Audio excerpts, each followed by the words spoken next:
Hello neighbors, it's Brad here at eTrailer, and today we're taking a look and installing the Curt custom fit fifth wheel rail kit on a 2024 Ford F350 Super Duty. This is what your rails are going to look like when they're installed on your truck, and they're a really nice color. I like the gray, and this is pretty standard for in-bed rails for your fifth wheel to attach. It's rated at a 40,000 pound max capacity, so really you're going to be limited more so on the fifth wheel that you put in here or what your truck is capable of. So the fact that your rails are going to be able to hold up to pretty much anything you throw at it is really nice. And overall, the great thing about a rail kit like this means that when you don't have a fifth wheel installed, you really don't lose that much of the bed. As you can tell, it doesn't stand up that much. It's not going to stop you from putting 2x4s or sheets of drywall or anything in here. And that's kind of the glory of that fifth wheel rail application. Now, being that it's ISR standard, it's going to work with a number of different fifth wheels. There's a bunch of different slots here, and it should work with just about any of them that you already have or maybe want to purchase. Our neighbor today is using a Curt A20 fifth wheel. Great option. There's a lot of different options out there, and knowing that you can put pretty much anything in here is a good peace of mind. Something else you might want to pick up while doing this installation is going to be in-bed wiring. That way you can plug in your 7-pole in the bed of the truck without having to drape it over the tailgate, and that way you can get all your lighting functions. Something else that I like about the gray finish, not only does it look good, but with the carbide finish on it, instead of your traditional paint or powder coat, the carbide does hold up quite a bit better than out in the elements. So long term, I don't expect this to break down or have any rust or corrosion. And speaking of that, being that this is an aluminum bed truck, it's nice that they do include some barrier tape to put in place. That way you don't have dissimilar metals making contact with one another. So that's also going to prolong, obviously, the lifespan of this. So this is custom fit for the Ford. So that means that it's going to bolt up directly to holes that are already in the frame. And they'll say there's no drilling required, but obviously you're going to have to drill holes to get everything, well, all the hardware passed through. But overall, this isn't a horribly hard kit to get installed. They say it cuts installation time by half from normal universal kits. I don't know if that's necessarily the case, but really it's not that bad of a kit, and the Ford really doesn't give you too many struggles as far as space, where some of your other manufacturers of truck can get really tricky when you start to torque everything down. But really there's no surprises with this, and I think that's the great part about the installation. And once you have it installed, you'll be able to get your fifth wheel hooked up and hit the road. So speaking of that installation, let's take a look at that. I'll walk you through all the steps to make sure you get it installed. First thing you're going to want to do before beginning any installation of our rails is going to be taking down the spare tire and also the heat shields that are around the spare tire. It's going to really open it up, allowing us to have a little bit more room to put everything in place and get all of our hardware tightened down. Now, if yours doesn't have a heat shield, then we can move right along, and we're going to grab our side rail and get that in place. If you have fender liners, it's also probably a good time to get those removed, so we'll have a lot more access. And putting the rails in place, you'll see that we have the 2 mounting holes that are going to sit horizontal up against our bed, and the 2 holes, those should go towards the front. And we're also going to have these flanges kind of go towards the outside. So as we put this in place, grab 2 of the large hex bolts and flat washers from the kit. And depending on the year of your truck, this is a 2024, we're going to be using one of the holes that's going to be a little bit different. So normally on the older ones you'll use the forward hole, but on this one, so use the middle hole, pass the bolt with the flat washer through, do the same on the rear hole. So once you get your bolts passed through, you can go ahead and get the other side set up in the same fashion, and then we'll head underneath with our serrated flange nuts to get those loosely put in place. On the passenger side, it's going to be a little bit different, but we will still have those 2 holes on the horizontal plate going towards the front of the truck. And as we put this up, we'll just get the holes aligned.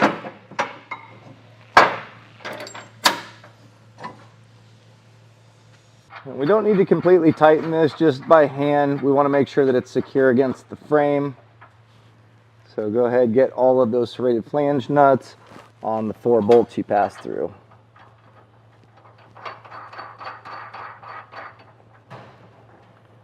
Now with those in place, I hand tighten them down. I didn't completely crank them down because there is a little bit of room side to side. We want to make sure that this is dialed in properly because this is going to set the tone for the rest of the mounting. So what I've found, I did some quick measurements of where our rail would be, and to center it up with this bed support here, it's going to be 4.5 inches back. So where that puts us, a little helpful tip, you can use the front side to kind of get it aligned. We'll be using the front side of our side bracket to get it aligned. You'll see right now I have a finger width in between the bed support end, just that little flashing there.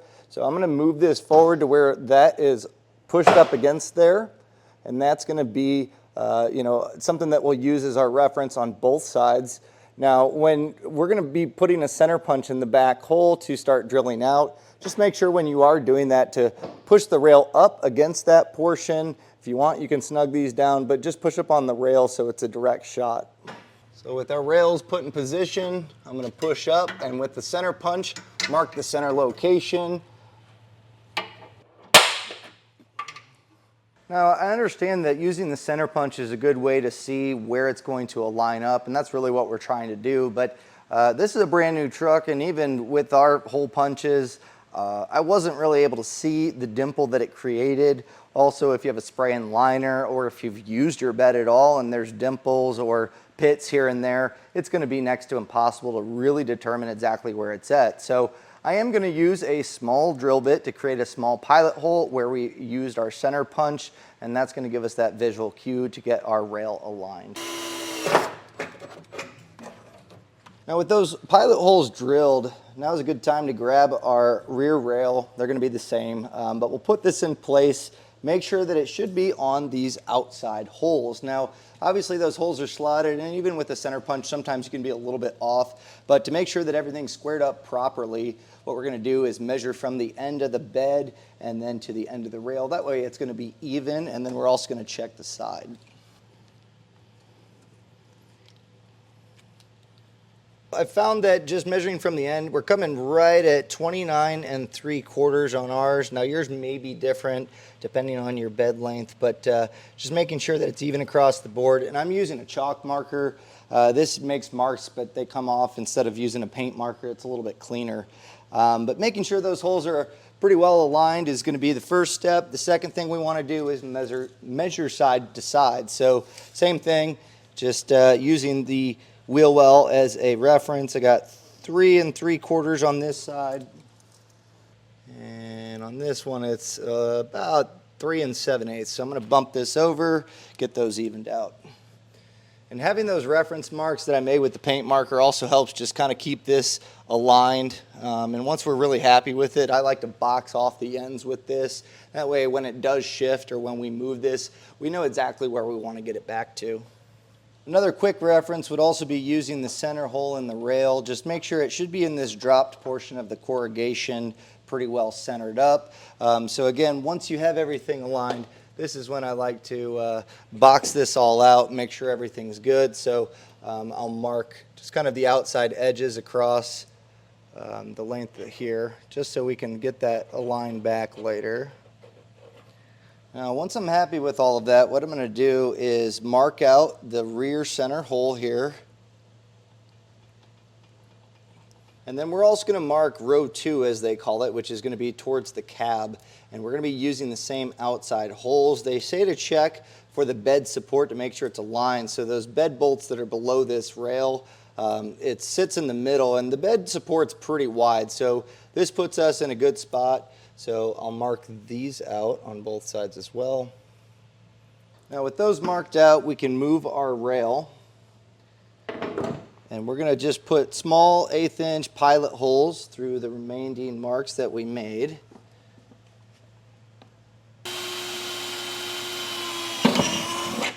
Since we have everything lined up where we need to have it, they do say to take the side rails out, and I would imagine that's so your drill bit doesn't make contact, but based on where we drilled, it should be centered up. I'm going to leave mine in place. I don't think it's going to cause any issues.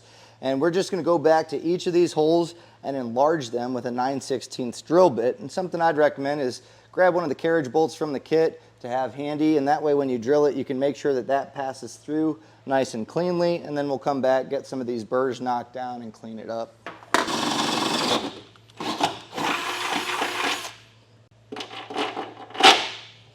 we'll just go through and repeat the same process of enlarging those on the remaining holes. So we'll just go through and clean up any of the metal shavings. And before we go any further and get everything mounted up, we do need to put our barriers that we have. These are going to be just stickers that go onto the rails, also anywhere where hardware is going to make contact with the bed. And the reason being is Ford uses aluminum beds, so dissimilar metals can cause corrosion from building up from having those dissimilar metals. So having a barrier to prevent that from happening is going to prolong, obviously, the lifespan of all the metal that we're working with. So we do have them for each of the rails and each side, and then we also have these ones for when we put our hardware in place. So let's get the rails at least covered for now. There is a portion that you can peel back, so we'll get one end put on there first. Just make sure those holes are aligned. And then as we lay that down, we'll lay this out, and then we can peel the rest of the sticker back, and it should go into place.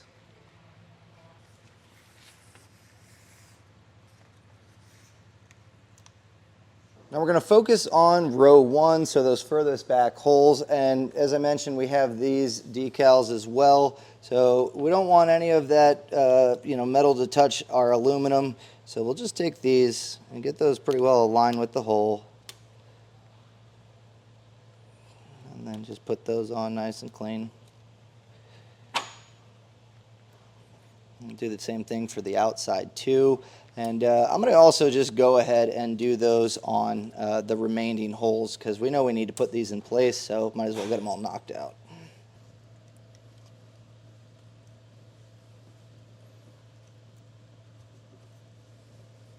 We are going to grab 2 of the longer carriage bolts and 1 of the shorter ones. So as you can see, it's pretty close. It's not a huge difference, but we're going to be using the shorter ones in the center hole. So I'll get that passed in.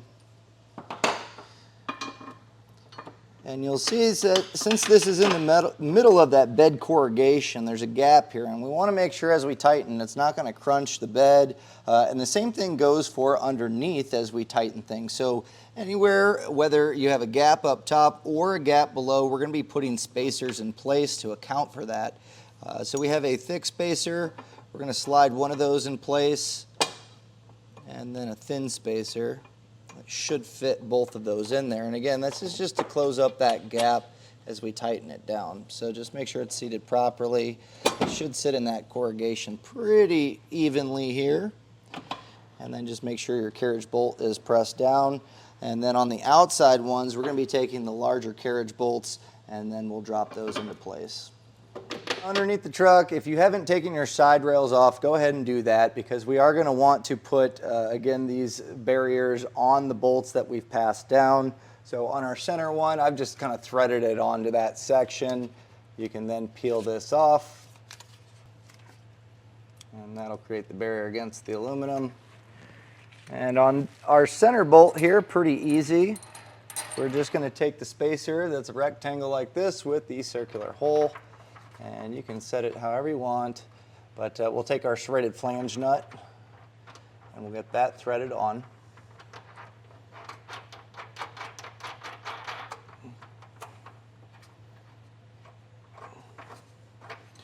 We'll then put the barrier tape on the outside bolts that we have passed down, doing the same process as we just did on here. And it does seem easier to thread on the sticker a little bit further in than peeling off and trying to feed it over the bolt. Whatever works here to get that against the metal. So I might just press this up for now, get it flush, and then I can push that carriage bolt back down. Put our side brackets back in place.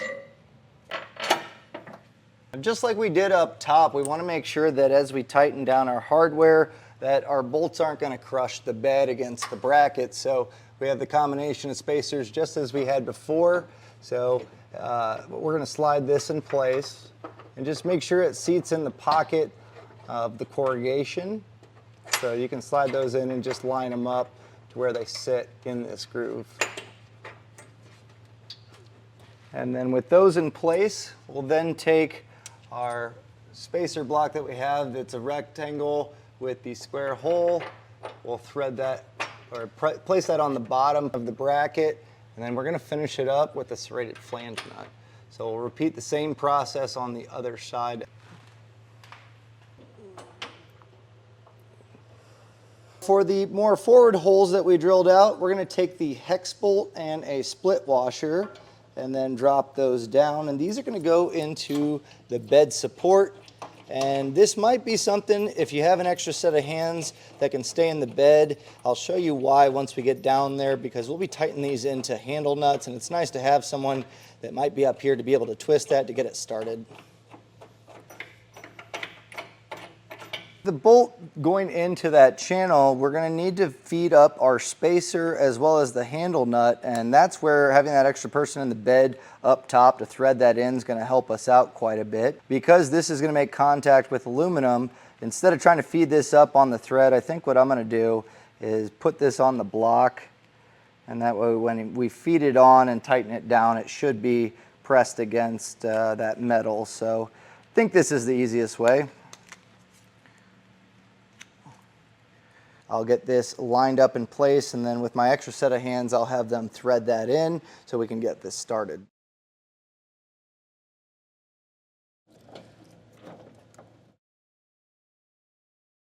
What I've found to be the best method is put two bends. That way you can get this drawn up over this lip but still have a handle on it.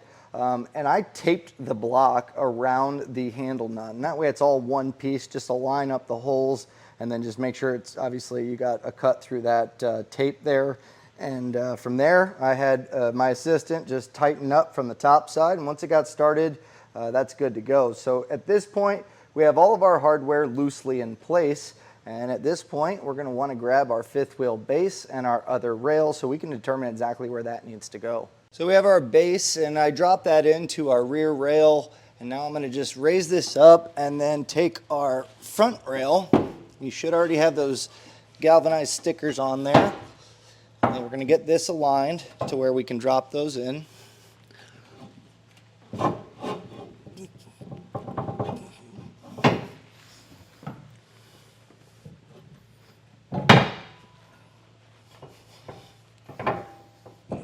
What we like to do here is you pull the fifth wheel base towards the front, and then you take the rail, and you should push it towards the other one. So if you need to, a dead blower, I'm just kind of using my shoes to kick this along here.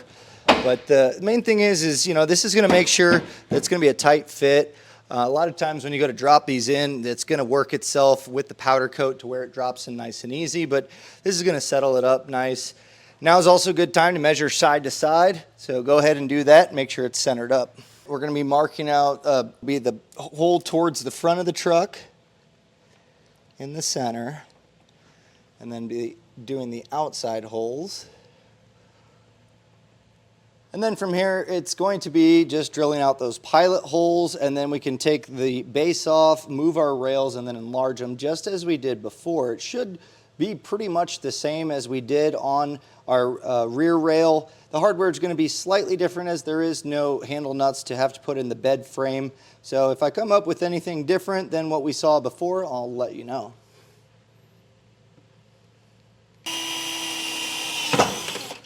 Now I have my carriage bolts in, and just to keep everything from shifting, I'm just going to put the fifth wheel base back in place, and then we're going to go underneath. And just as before, just remember the spacers and all the stickers. If you are short on stickers, I've come up with a little bit of a solution. Once we put our spacers between the bracket and the frame or the bed of the vehicle, what we can do is just take one of these, cut it in half, and then just notch it out the same diameter here as our spacer block. And that way, when we put this up, it'll still be covered against the aluminum. It also makes it a little bit easier than having to thread this over that bolt. So that's how I'm going to go about it, and then we should be good to go. So we'll go ahead and get all the rest of our hardware in place. With all of our hardware in place, now it's time to go back and tighten and torque these. So if you want to go with an impact or a ratchet and get them all tightened down first, go right ahead. But when tightening them down, we want to make sure that we're doing the rail bolts first, and then we're going to leave the frame brackets for last. So just make sure you're doing those last. Also, the torque setting is going to change, and something else to consider is those hex bolts from up top. Make sure you're torquing those down. So we'll go through and get these all tightened and torqued. Ready?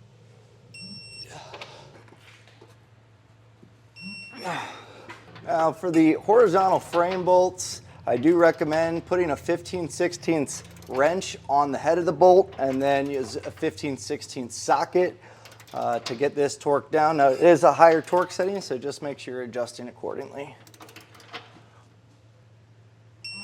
With all the hardware finally torqued down, all that's left to do is put up your spare tire, load up your fifth wheel, pin it in, and then hook up and hit the road.